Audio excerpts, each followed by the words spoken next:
libertarian activist, but what do you say to your critics? Again, you're being an activist. I am not. That's not appropriate, sir. Who are you with? What's your name? That's not an appropriate question for you to ask. You're going to ask how many questions? You get 3? What a stupid son of a bitch. Good morning, Liberty lovers, Liberty curious, and anyone else tuning into Friendly Fire. If you're watching live, then let me especially thank you for tuning in so early. This show is dedicated to libertarian candidates running for office and only libertarian candidates. As the name suggests, I'll be tough on candidates. But as a fellow libertarian, I'm not here to make them look foolish or fail. Simply raising the bar for our expectation, or raising the bar for our expectations of candidates. The Libertarian Party is the third largest political party in the United States and the only viable option to compete with the big two. Today, I'm going to be talking about some of my thoughts regarding the election. Now, not all of the results are in. Don't worry, the Democrats, Joe Biden, he told us that this might not happen, right? We were very aware that the results may not come in, and if they weren't to their liking, they may not be correct. Just kidding, a little jab there. But what we're going to do is I'm going to go through and talk about all the candidates that I was able to interview leading up to the election. I'm just going to kind of go over them briefly. We're going to look at some of the results, and I'm going to give some of my thoughts on candidates, how well I saw them do, or any criticisms or good things that I have to say about them, just kind of discuss them in general, talk about the results, and then also give my thoughts on what the Libertarian Party ought do now that we're starting to see some of these results come in. And some of the results are firm. Some of them still, from the West Coast out there, we're still getting, those results in. So we'll see how things are going. But let's go ahead and get started. And I'm going to start with my own home state here, Florida, of course. So let me go ahead and get that pulled up. So let's see here. Pull some things up. Bam. There we go. We got Florida very, very red. So we need to get some yellow in there. A little unfortunate, but that's okay. So the first person that I interviewed was Hector Roos. Let's go ahead and get a little thing up here for Hector Roos so we can see some stuff here. Let's see here. And I wanted to give me just a second here. One-man band trying to do it all. There we go. 2022 election results. And we're going to start with Hector Roos, who ran for governor here in Florida. And his running mate was Jerry, also known as Tub Rorabaugh, out of Jacksonville, right here out of Jacksonville. Great guy. Both of them are great guys. So let's talk about the results there. So if we scroll down a little bit and hopefully everything can be seen, let me zoom in just a wee bit just to make sure that we have a good visual. All right, perfect here. So it looks like Hector got 0.2%, 19,270 votes. And this is being reported as, let's see what we got here. They're saying 99% of the precincts have been reported. This is coming from the Associated Press. So I feel like this is a pretty good indicator of how the election is going to come out there. They've called it for Governor DeSantis, who won with 59.4%, leading behind Charlie Crist with 40%. And then we see that no party affiliation, Carmen Gimenez, I think is how you say it, had 0.4%. Now, I'm not excited about these results whatsoever. But that doesn't necessarily mean that all is bad. Just simply saying that 0.2% is not what I think we should be aiming for. We should always aim, if we can, to be the quote unquote spoiler of the race. So, and in this particular case, it would have been very, very difficult. Actually, it would have been impossible because Ron DeSantis had such a lead, literally almost a 20% lead over Charlie Crist. So the likelihood of us being a spoiler in this particular race, gone. Not even an option. And that brings up a good question. Should Hector have run? Well, I think so. Now, the question is, why should he have run if Governor DeSantis was so popular, and then B, as many were saying, such a great governor when it came to the issue of COVID during that time, the COVID times, We're going to refer to it as the COVID times. And I think that he actually should have ran anyway. And the reason is we have not had somebody run since 2014. And that was Adrian Wiley. Now, I was not part of the party, nor was I even in Florida at the time. So I can't speak to anything regarding Adrian Wiley's race. I am to understand that he got a significant amount of the vote when he ran.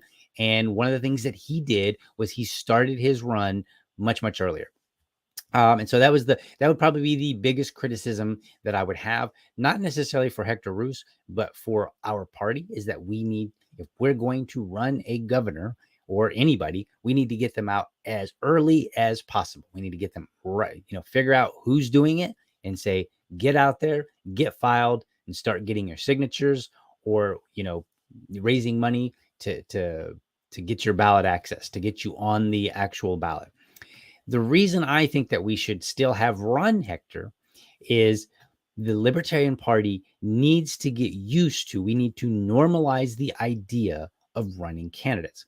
Now, anybody that was watching social media saw that Hector was taking a lot of arrows. And I think this is actually a good thing, because it has to happen. At some point, we're going to have to run a candidate that is willing to get out there and take all the arrows, because that first candidate that we run there's never going to be a good time to run. It's always going to be something. It's always going to be, okay, well, I want to vote, because I've heard this before. I've heard it. So I've been, when our local affiliate goes out to events, I hear this all the time. Well, I'm kind of a libertarian. I would love to support you guys, but not today, not this race. This one's too important, because it's always the most important race of our lifetime. Every single race. That's what we hear all the time. If I had all the audio stitched together, I would play it for you right now, where we could just go back and hear how every time was the most important election of our lifetimes. At some point, we draw the line and we say, this election, we're going to start running candidates, because that's what we do. We are a political party. We run candidates. More on that in a little bit. So I think it was actually a good thing for Hector to go out and run, and he seemed to take all the arrows like a champ. I mean, if you're going to have that first person needs to be of the caliber where it rolls off their back. It's no big deal. Did we know we were going to lose? I mean, I think everybody knew that our governor, lieutenant governor candidate was not going to win. But that's not necessarily the point. We know that many of the races that we run in, we're not going to win. So we need to have a particular reason, a specific reason. I think in this particular case, and the reason that I supported Hector jumping in so late is because I said we need to have somebody running so that people get used to the idea of running. And then we have a baseline, right? We have a baseline for now, not 2014 when Adrian Wiley ran. 2014 was literally almost 10 years ago, like 8 years ago. Okay. So we need to start creating a baseline for today.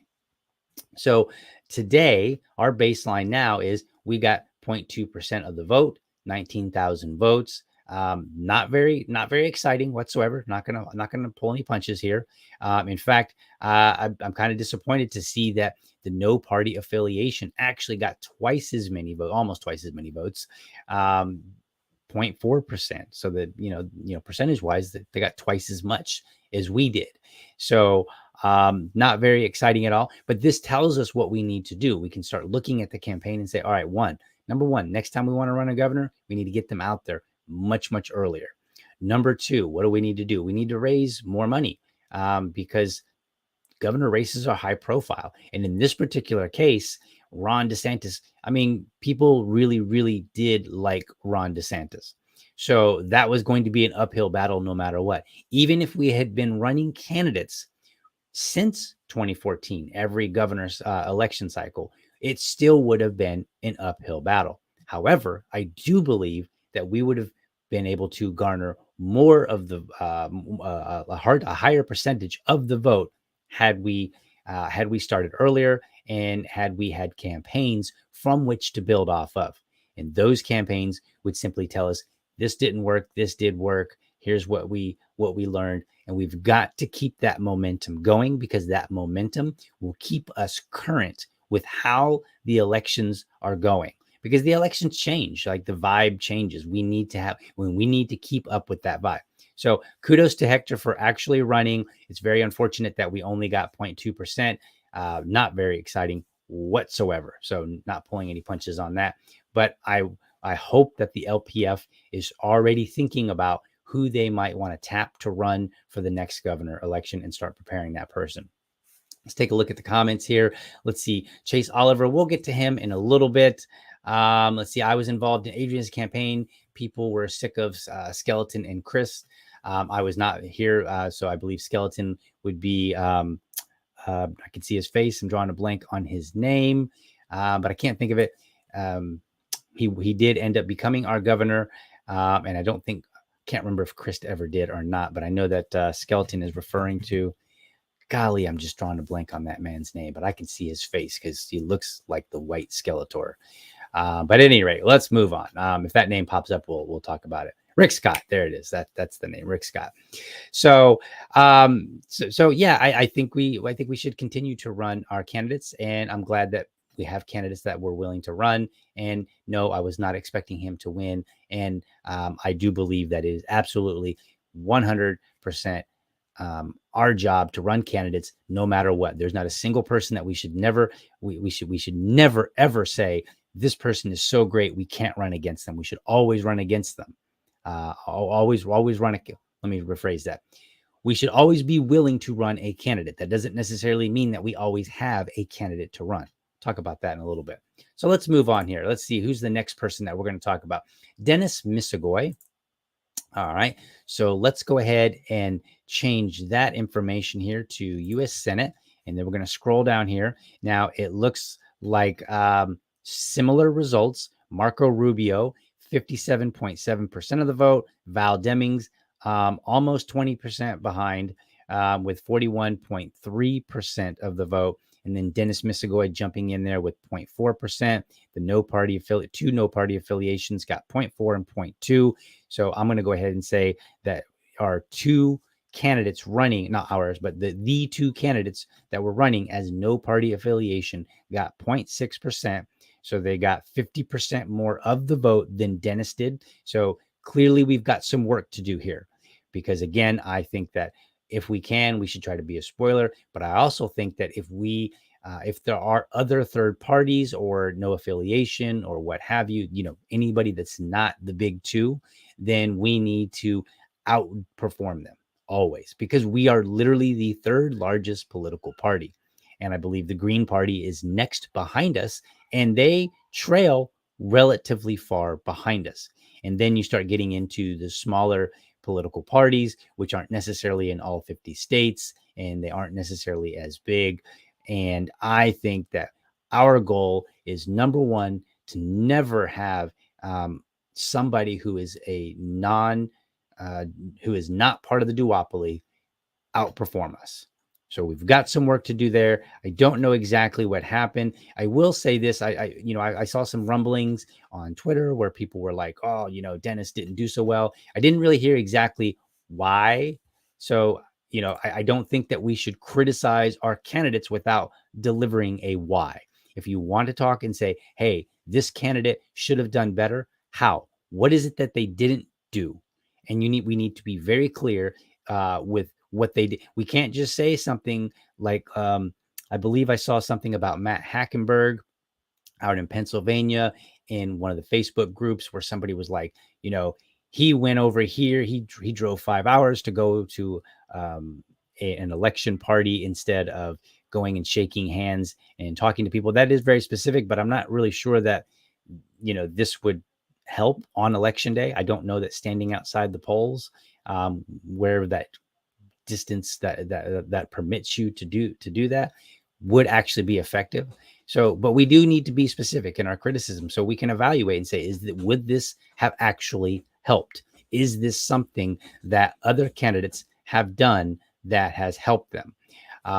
So if we're going to be critical, make sure that you deliver very specific criticisms so that we can hash it out and we can decide.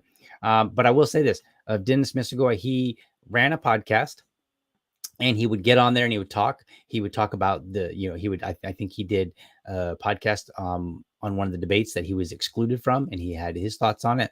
So he was getting media out there. And I think that our party members, when we start seeing our candidates running and putting out media, something, whether it's just tweets or whether it's video, we need to try to start circulating that. We need to make sure that other people are seeing it too. Okay. So, but again, not very great results, 0.4% versus 0.6% for the NPAs. I know that was split between two different people, but nonetheless, I'm going to treat it as effectively one opponent because they are both no party affiliation. I don't know their platforms. They may be wildly divergent in their platforms, but I don't care. I want us to have the greater showing once we get past the big two, the Republicans and the Democrats. So I think that's going to be something that we should strive for. And I'm hoping that every single candidate, no matter how well they did or how poorly they did, hope that they are reevaluating and saying, all right, what did I do? And I hope they're reaching out to people and having good conversations. So hopefully those that were watching some of these campaigns, you have some good feedback, some meaningful feedback to deliver, because what we want to do is we want to build on our past successes and failures. Where we did well, we want to continue. Where we did not do so well, we want to say, hey, let's revise that. Let's change our strategy for the next time. All right. So moving on, let's get over to, and these aren't necessarily going to be in any particular order. Before actually, since we are in Florida, before we move on, I do want to hit, I know here in Jacksonville, we had a sheriff race, and I want to mention that just briefly. There was no Libertarian involved there. However, our party did invite one of the sheriffs. We invited both sheriffs out. Only one was able to make it. It's unclear whether the other one just evaded us or whether or not the email actually got through. I'm not really sure. I heard some rumblings that TK Waters, the Republican candidate for sheriff here in Jacksonville, was simply avoiding certain events. I don't know that to be necessarily true, but that's the word that I got. However, Lakeisha Burton, the Democratic candidate, she did respond immediately, and then we got them to come out on a very short notice, actually. So it was less than a week between the email and actually getting her out to talk to us. We asked her a whole bunch of questions. So I really appreciate that. However, TK Waters did win with 55% of the vote to 45% for Lakeisha Burton. So the Republican here in Jacksonville got 55 to 45. And actually, if you look at the map here in general, so if we look at the map in Florida, so this map is just showing the Senate race. But if we look there, lots and lots of red. Now, some of these areas like Orlando is more heavily populated than some of these other counties. Same thing with Miami as well. But then if we look, zoom back out there. So if we go back up over to House, we look at the House elections, we see awful lot of red as well. And let's see, did we have any? I don't think we had any candidates that no, I know we did actually. We had one. I was not able to interview him. And I'm trying to remember which seat he was running for, and I just don't recall. So let's just take a quick look down the line. If somebody wants to throw something up in the comments, if they happen to know. So I apologize. Let's see. No party affiliation, got 1.2% of the vote in Florida District 3 for the House. So that's kind of telling that there was a little bit of stomach for something other than the big two. So look at that, unopposed. I had some friends point out to me, they said, hey, DL, how come you're not running somebody against John Rutherford? I don't want to vote for him. And I was like, well, no, I mean, we run what we can. Oh, yes, Joe Hanoush. Joe Hanoush ran Florida District 6, and he got 24.7% of the votes. Now, I didn't interview him. And compared to 75.3%. Now, I am not somebody that can tell you whether or not these are good numbers necessarily when we're talking about running in only against one candidate. But I think that 24.7% of the vote does tell us that people didn't, that there was a large number of people that did not want to vote for the Republican candidate here. So I think I look at this and I think this is a good number. This is something that we can talk about. And we can say, hey, I got 24%. Joe can say, I got 24.7%, almost 25% of the vote. And now whether or not he would have, it would have probably dropped pretty significantly had there been a Democrat in there. But this tells me that it's not true that people won't vote for the Libertarian candidate. We just need to figure out what races that we can get in there and have a significant impact.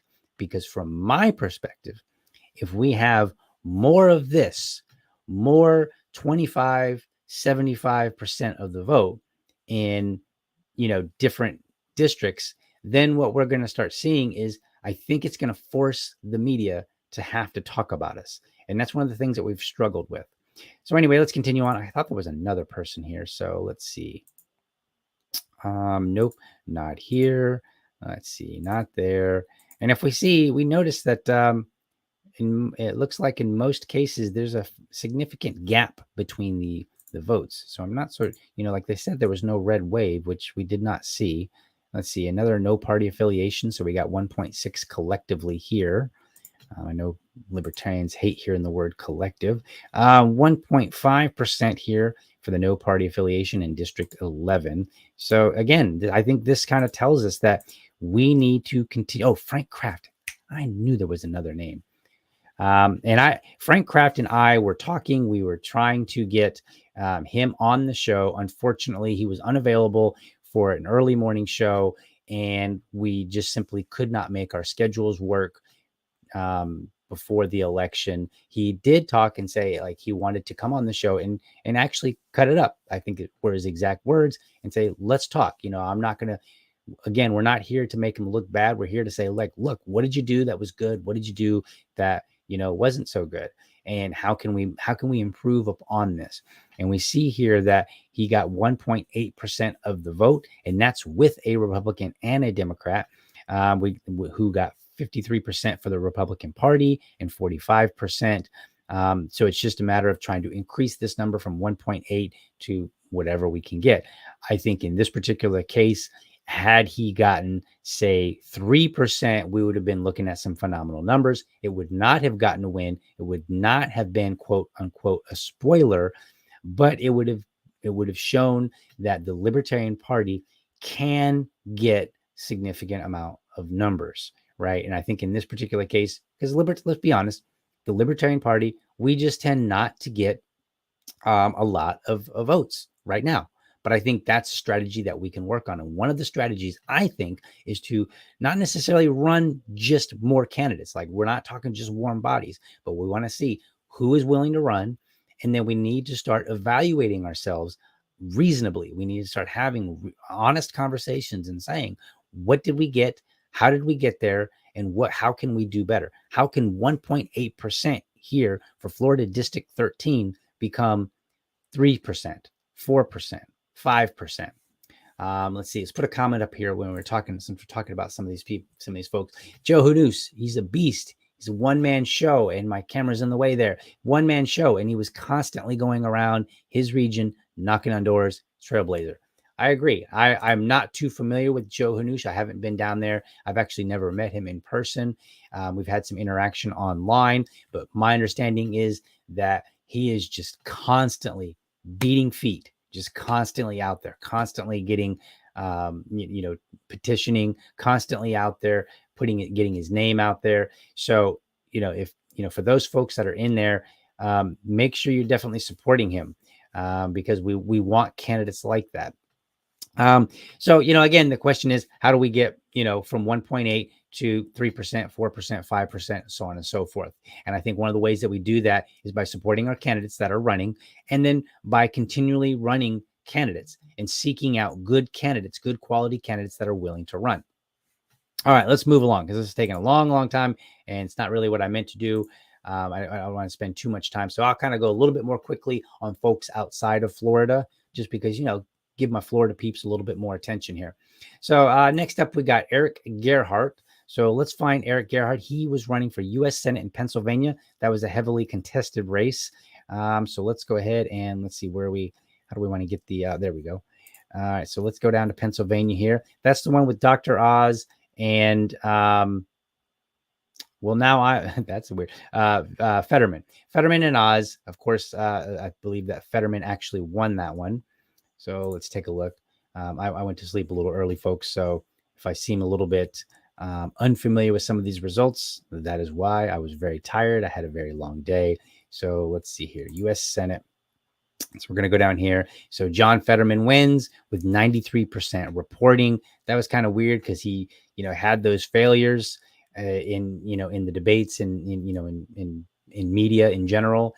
And it seemed like he was, all over the place, fumbling his words. And then there was a lot of, outcry over, him and whether or not he should continue. I personally think that he probably should have bailed, but hey, he's not my candidate, so whatever. Eric Gerhardt, 1.4%. Looking at the Green Party and the Keystone Party. Now, some of the Keystone Party members were previous Libertarian Party members. So I'm kind of glad to see that Eric got 1.4%. Now, it's not enough to have been a potential spoiler because he would have only been at, if they had all went to say Dr. Oz would still have been under 49%. So it still wouldn't have made a difference. But he did do better than both the Green Party and the Keystone Party.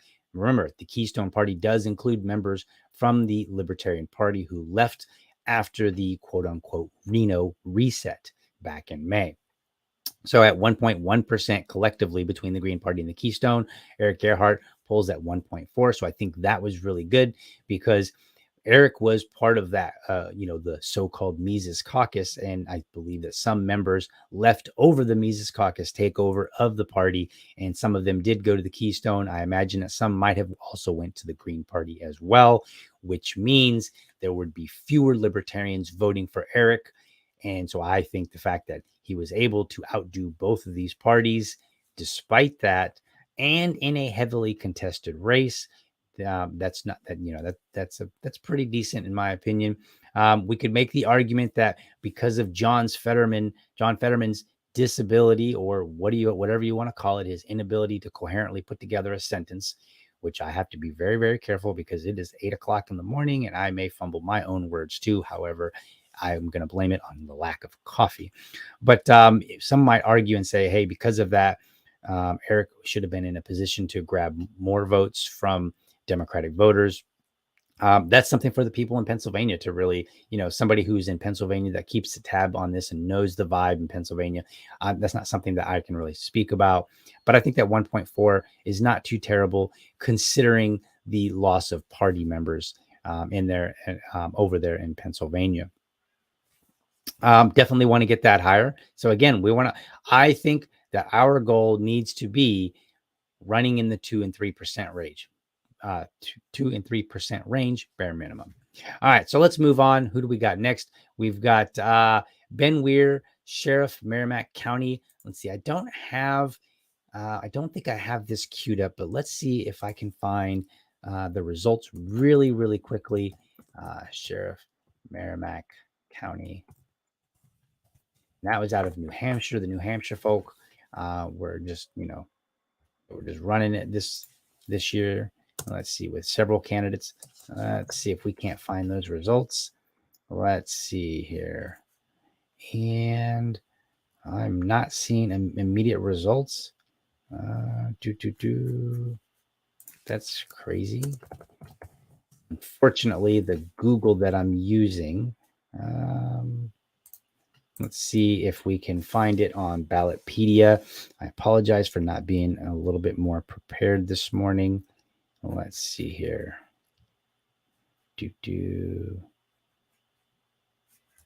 Where are we? And for election, David A. Croft. Was he not on the ballot? He might not have been on the ballot. That may be what's going on here. So that may be an easy one.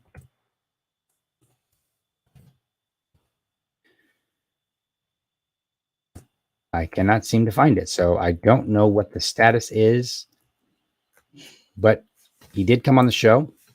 And I will say that I enjoyed having him on there. He was the one that did this show and tell with all the firearms. I believe he moved from California out to New Hampshire, and he gave a demonstration of some of the firearms that he has, pulled them apart, was showing different pieces and saying, this is why I think, these rules are stupid. So it was more than just saying, hey, gun laws bad, I want my guns. It was like, hey, here's why, here's what's going on. So let's move on. If I find some further information somehow, if I come across it, we'll talk about it. Let's see, moving on, we got Johnny Cochran, House rep out of Alabama. I did like Johnny Cochran. He was pretty awesome when he came on. I believe that's the one where I was in Orlando on vacation and almost wasn't able to have a conversation with him just because I was having some technical difficulties at that time. So let's go to Alabama here. And Alabama actually had quite a few candidates. And I think I'm trying to, I was looking at the results this morning. It looked like some really interesting results from the Alabama Secretary of State website. But let's take a look here. And let's see, we want to do the U.S. House. And then let's see here. He was... Goodness, it's going to be difficult to figure out which one it was here. Or was he the State House? No, I think he was the U.S. House. Let's see. Okay, well, we've got Jonathan Reels here for the Libertarian Party, 1.7% in three-way. And let's see here, Libertarian Party, Thomas Kassan with 1.6%. These kind of results in Alabama were pretty consistent. There was a lot of, ones and twos and 1 and 2 and 3%. So good job to the folks out there in Alabama. There he is, Johnny Cochran, 2.2% of the vote. Now, that was a tough one because clearly there was a Republican stronghold there with 84% of the vote going to the Republican candidate and only 13% going to the Democratic Party. So honestly, just looking at these numbers, I'm like, man, Johnny, you did really, really well because clearly there was this very dominant Republican area that he's running in. There weren't even that many Democratic votes to pull from because we can only get so many. It's not like we're going to all of a sudden grab like 10% of the vote from the Democratic Party.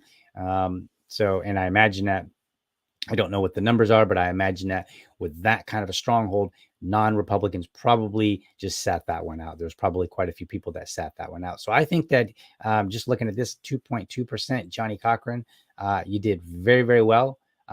Great job there.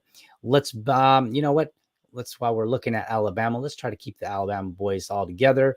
And State Senate, I had Kyle Garrison on. So let's go ahead and jump back over to the State Senate and see how Kyle Garrison did. All right. Oh, no, did I have, State Senate. He was the State Senate. Let's take a look.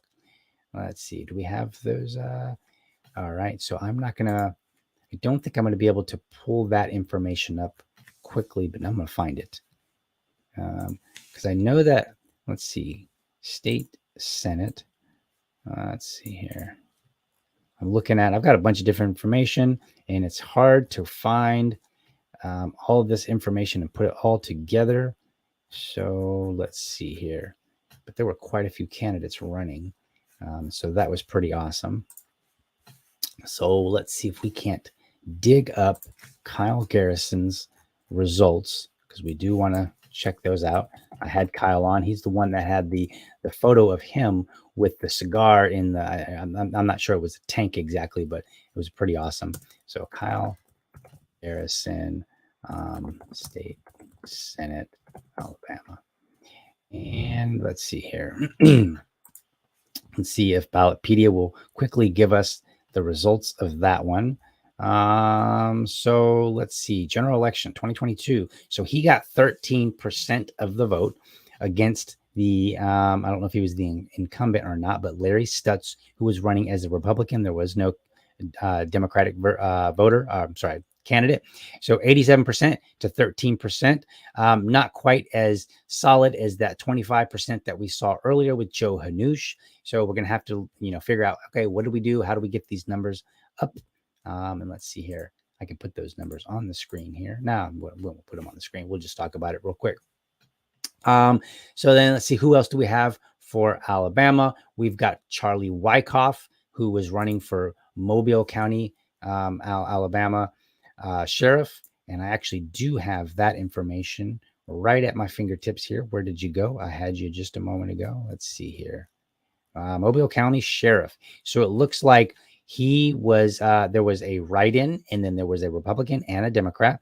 And it looks like Charlie Wyckoff got 4.62% of the vote compared to his Republican candidate who got 59% and the Democrat who got 35%. So I think he did a good job. One of the things that I really liked about that interview with Charlie Wyckoff is initially when he got on, he started talking about the Constitution, which I don't have a problem with the Constitution, but a lot of people, when they start saying, look, we need to get back to the Constitution, it starts to sound to me a little bit like more of a conservative. And so I was like, I don't know.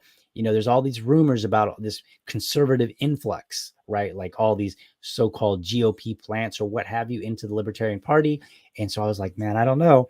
And then as he started talking more, I was like, okay, that's definitely a solid answer. That's a solid answer. He had some really great ideas. And I wish we had a sheriff that was a Libertarian candidate running for sheriff here in Jacksonville, just based off of Mr. Wyckoff. So, but 4.62%. I don't think that's very bad at all. I'm kind of happy to see those numbers. Again, we're going to look, how do we do it next time to get 5%, 6%? So let's just, keep that upward trajectory. Let's see here. I think that's all for the Alabama. Nope. One more. We got James Blake, who was running for governor of Alabama. We can get that information up very quickly. So let's pull that right on up. So here we go. Kay Ivey, Yolanda Flowers, and then James Blake, 3.3% of the vote. So great job. I loved interviewing James Blake. I actually enjoyed all of the, all the candidates that I interviewed. So James Blake, 3.3% of the vote. That was pretty strong, especially when you've got such a heavily Republican presence there. James Blake, of course, he was no stranger to elections. I believe he spent 8 years on his on the local city council. So good job there, James Blake. Let's see. Let's move right along here. Who else do we got? Let's kind of go through this quickly. I don't want to, I know I said I'm just going to kind of go through quickly and then have a little bit of a conversation. Let's see. We had Brian Piotr, who was running for U.S. Senate out in Colorado. So let's see, U.S. Senate, and let's go find Colorado, and let's see how he did. So here we go. Brian Piotr, one of 5 people, so he got 1.5% of the vote. Again, he also was running against 2 other parties, not just the big 2, the Democrats and the Republicans, but he was running against the Unity Party and the Approval Voting Party. Not terribly familiar with either one of those, but they got a collective 1% of the vote, whereas Brian Piotr got 1.5% of the vote. That's showing that I can get behind. Again, I want to see the Libertarian Party, who is the 3rd largest party, get more votes than any of the collective other smaller parties. And then we want to start looking at, okay, what did we do? Now, Brian Piotr is a little bit more on the conservative side. So he had to pull from the Republican Party. And then obviously the Democratic Party here, we're seeing, got almost 55% of the vote with I believe a win there. So I think they're calling that one 80%. So yep, the Associated Press has called that race at 80% reporting. All right. So who else do we've got? We've got, let's see, Tim McMaster, Lieutenant Governor in Pennsylvania. Now, what I'm not familiar with is whether or not Pennsylvania governor, lieutenant governor run on the same ticket. I know they do here in Florida, but over in Georgia, they do not. So let's see what we've got here. Oh, Colorado. Oh, interesting. We had a governor candidate. I was not able to get a hold of this Kevin Ruskusky, who got 1%. That's over there in Colorado. All right. So let's move and let's change this over to Pennsylvania. Let's go take a quick look here. Pennsylvania. Bam, bam. All right. Pennsylvania. Matt Hackenberg was the governor candidate. He got 1%. Let's see here. Let's see. I don't know that I'll be able to find the lieutenant governor. So I'm not sure how the lieutenant governor did, but we'll continue on because I'm trying to get through this quickly. Let's see. Who else do we got here? I may skip a few people out, so apologize for that. I do want to hit up Brandon Davis. He ran for governor over in Nevada. I actually got to meet him in Reno. So let's see here, Nevada. Let's see how he did. All right. So Libertarian Party, Brandon Davis, 1.3%, with the Republican getting, I believe, a win. They called that one. They have not called that race. It's only at 72% reporting, but these are probably not going to change too terribly much. So it looks like it's probably going to be a Republican win. It could change. But Brandon Davis got 1.3%. Now, here is something interesting. Sorry, Brandon, you're not going to like this, but man, you got beat by Noda. Like this is, or it's looking like it.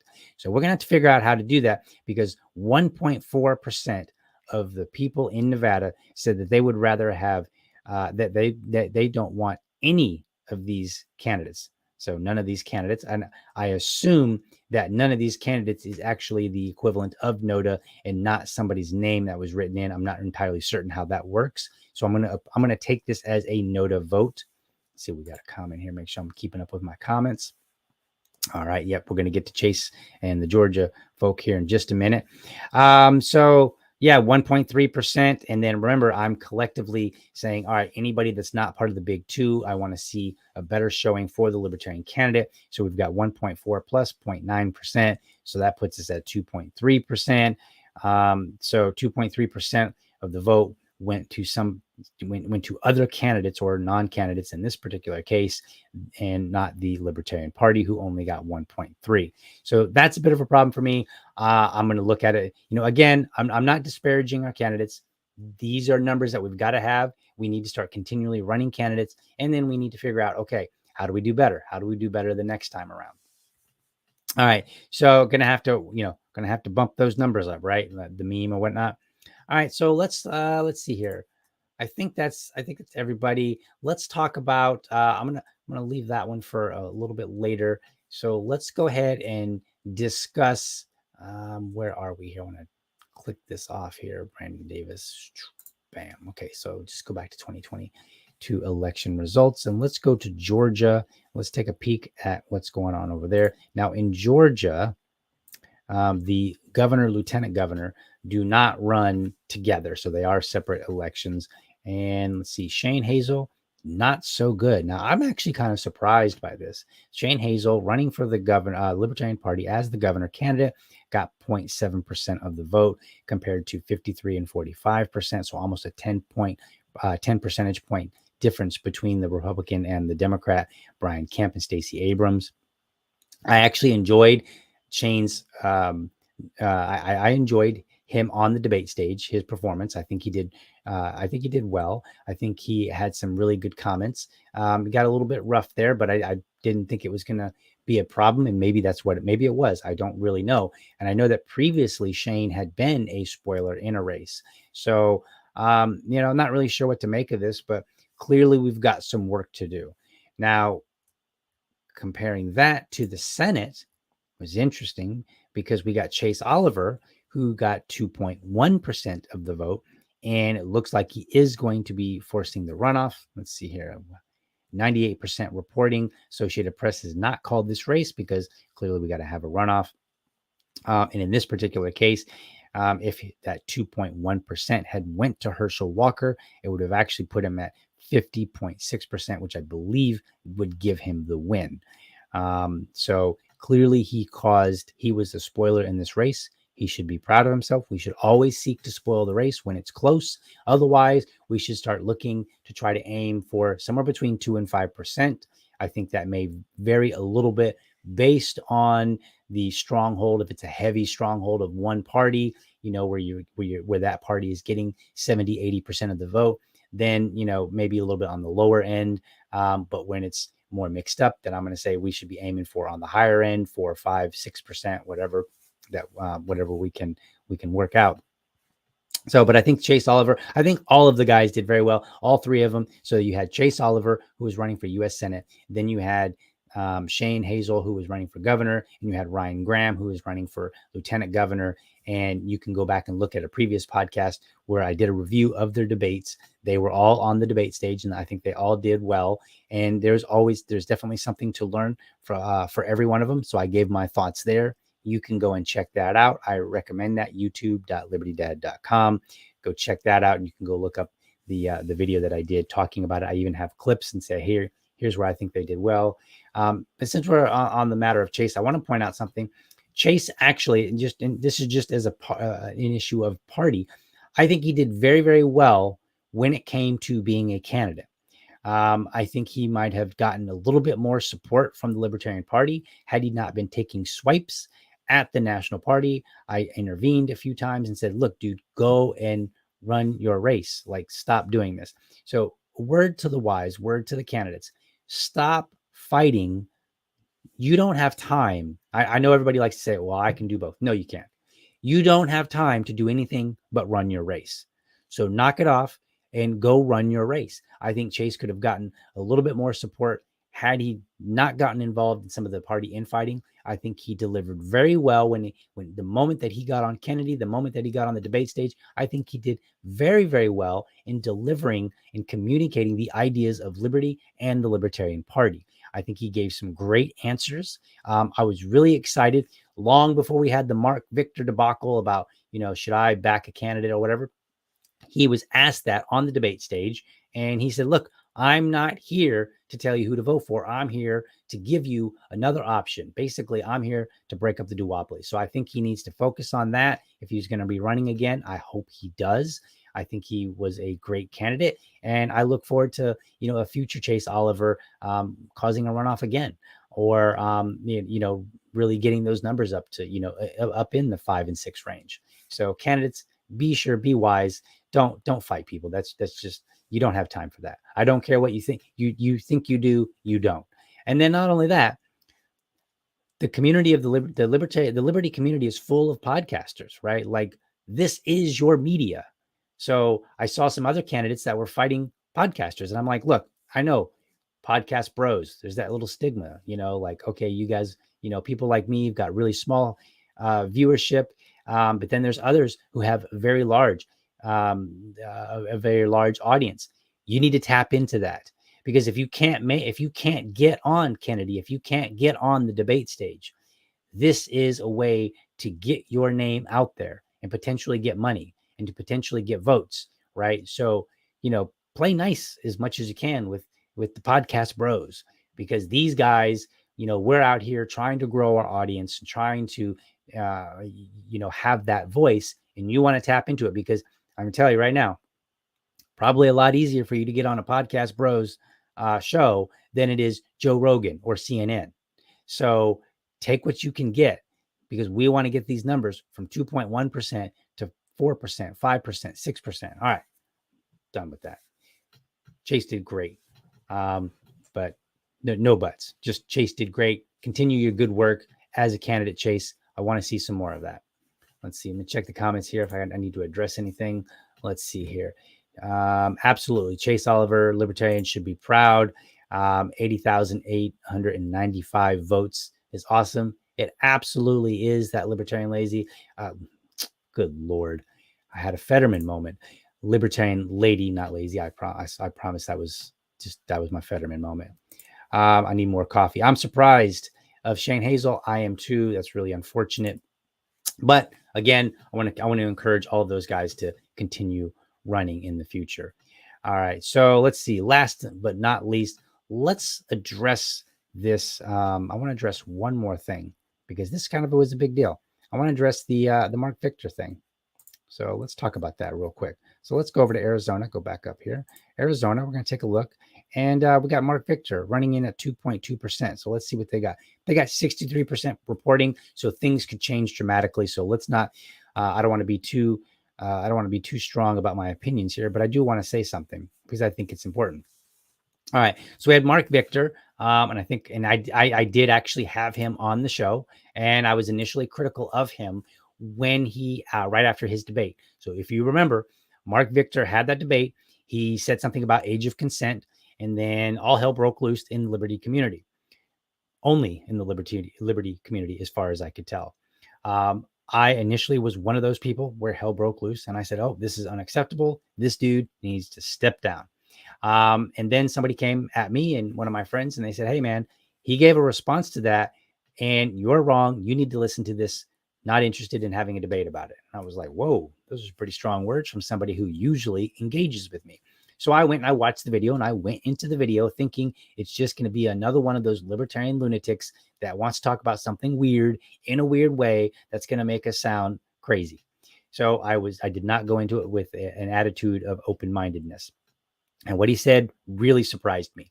And I switched my opinion. I was like, no, he should not drop out of the race, because as candidates, the more you speak, the more likely that you're going to say something that you're going to have to work on. You're going to have to figure out, right? You're going to be held account for it. You're going to make a misstep. You're going to say 57 states, or you're going to say something stupid at some point. Just inevitable. The more you speak, it will happen. So what we need to expect out of our candidates is that they are prepared to A, deal with the backlash, and then B, confront it head on and say, okay, look, let's talk about that. Here's what I meant, or here's where I was wrong. And I think he did a great job of confronting that age of consent issue. So I was like, all right, you know what? This is something I can get behind. I even asked a friend of mine who is not a libertarian. I said, look, man, here's what he said. Here's kind of how it's perceived. Here's what he said after the fact. What say you? And my friend was like, you know what? That sounds like a perfectly reasonable explanation. I'm okay with it. I don't see anything wrong, although he still wasn't going to vote for the libertarian candidate if he could, because he just won't. But in terms of outrage, he wasn't. He was just like, sounds like a normal explanation. I can get behind that. Not a big deal to me. Other people didn't see it that way. They said, nope, this is too big of a flub. He needs to drop out. And then he did drop out, and he dropped out and gave his support to Blake Masters, which I didn't do an episode on, but I flipped my lid over that. I promise you, any of my friends that were talking to me personally, they heard me flip my lid. I was like, this is ridiculous. I can't believe he did that. Why the hell would he do that?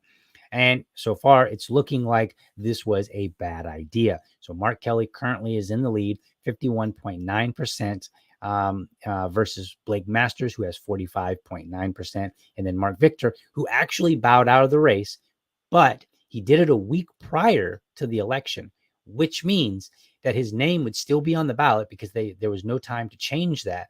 And so effectively, anybody that voted for him, knowing that he dropped out or not, anybody that voted for him after he dropped out is simply making a no, none of the above vote. That's the equivalent of a no to vote.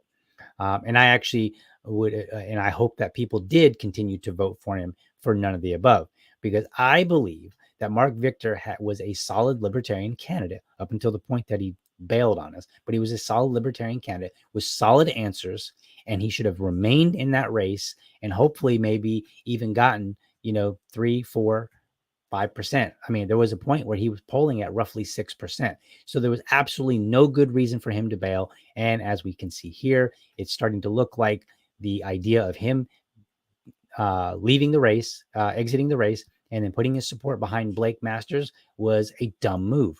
And then, to be perfectly honest, there was some disagreement in the Libertarian Party. And there were people that were like, nope, Blake Masters is this guy. We need to support him. And it also looks like they made a dumb decision in supporting this. And I am very firm that the Libertarian Party runs libertarian candidates, and that we should, to the best of our ability, support libertarian candidates. Now, that doesn't mean that libertarian candidates do not need to earn our votes. They always need to earn our votes. But I am, as a libertarian, going to start there. I'm going to look and say, is this a solid libertarian? Mark Victor had solid libertarian ideas. I think he communicated them very well. And I think there was no good reason for anybody to say, well, maybe we should trust this other guy who has never been in office. Let's be clear about this. People were hitting me and they were like, but dude, would you run a candidate against like a Ron Paul or a Thomas Massey? And I'm like, look, 3 names pop up consistently: Ron Paul, Thomas Massey, and Rand Paul. And everybody wants to say, well, would you run a candidate against them? Would I be unwilling to? No, I am not unwilling to run a candidate. I think I said that right. I am very willing to run a candidate against those 3 men if they were running. What I think is we need to raise the bar on the candidates that we ask to run against those three men. So when you have a person who is delivering votes and similar ideas as the Libertarian Party, the question isn't should we run against them? It's who should we run against them? We should make sure that the person we're running is high caliber if we're running against one of those quote unquote liberty Republicans, liberty minded Republicans. But we should never shy away from running a candidate against somebody. That's absurd. We're really going to put in all this work for the party and constrain ourselves with all these FEC rules and state, state ordinances and, the legislative rules behind running campaigns. We're going to put ourselves underneath all of those so that we can just bail a week before, so that we can support the duopoly, who is basically doing the same thing as they always do, which is increasing our government, spending our money, sending us into wars and conflicts that we don't belong in. They're consistent about that. So at some point we draw the line, which I think has long since passed, and we say, no, we're going to run candidates. And the only thing that we need to consider is who is the either we're running somebody of high caliber or we have a particular purpose in running this person against somebody that's likely to win the race, right? So like here in Florida, we had Governor DeSantis, and we ran Hector Roos against him at the last minute. Now, in my opinion, was Hector the caliber of candidate, not person, candidate necessary to run against a Ron DeSantis? Not so much, right? And I'm not disparaging him. We just have to be honest with ourselves. But there was a purpose, in my opinion, in running him. And that was to get us used to the idea of running candidates, right? We haven't run one since 2014. So we're kind of out of practice. We need to make that start happening on a regular basis. And then once we do, then we can say, hey, guy A, the other, in the last election cycle did this and was this kind of person and was well-spoken and all this good stuff. So this guy today or gal, they need to equally be that solid or better. That's how we start winning races. We run consistently and we keep running better and better candidates. And we use the previous candidate as our mark to hit, right? Because otherwise, what are you comparing against? So yeah, I had a lot of problems with Mark Victor bouncing. I think that was very inappropriate. And I believe I saw on Facebook one of the founders of the Libertarian Party. He made some comments and he said something to the effect of, that no libertarian should support Mark Victor as a libertarian candidate in the future. And I agree. I think he has lost all trust by doing that. There was absolutely no good reason for him to bounce. It was ridiculous. And as we can see so far, as it looks that Blake Masters isn't going to win anyway. And then even if he did win, it's still no guarantee how he's actually going to vote. I mean, we've seen a lot of people. Remember, people come at me and they say, well, would you run against this person and that person, and look at Blake Masters. He's, he's well-read in libertarian ideology and he's written some things, that are very libertarian, appropriate. And I'm like, but he hasn't been elected yet. We don't know how he's actually going to vote once he gets in there, right? Doesn't matter what you write. You can talk all day long. Candidates do it all the time. They talk, they give us all kind of assurances, then they go into office and they disappoint us. This is a consistent thing. And I'm sure that when the libertarians start getting elected, they'll do the same thing as well, just hopefully not nearly as much as the Republicans and Democrats. Why? Because they're human. That's what humans do. Humans are fallible. They make mistakes. They make the wrong decisions.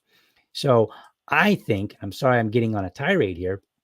I think that that the idea of supporting somebody from another, first of all, as an officer of the party, I will never support somebody from from another party unless we break out of this two-party system and we have a viable, thriving multi-party system. So if we had a multi-party system where there was no guarantee that the Republicans or Democrats would consistently be in office, then we'd be talking about an entirely different environment. And it might make sense for a candidate to say, you know what, it looks like this party, this candidate from this party is winning right now. Let me get behind them and get some concessions from them so that when they get into office, which they likely will, then maybe they will do some things that I want to see happen.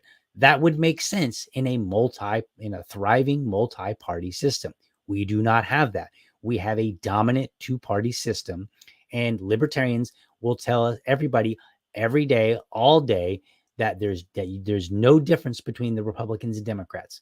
Well, if that's the case, then be principled, and then don't turn around and say, okay, this person here who said some good things is totally going to be different. You don't know that. You're making a wild ass guess, and we need to knock that off. So libertarians, stop supporting people from other parties.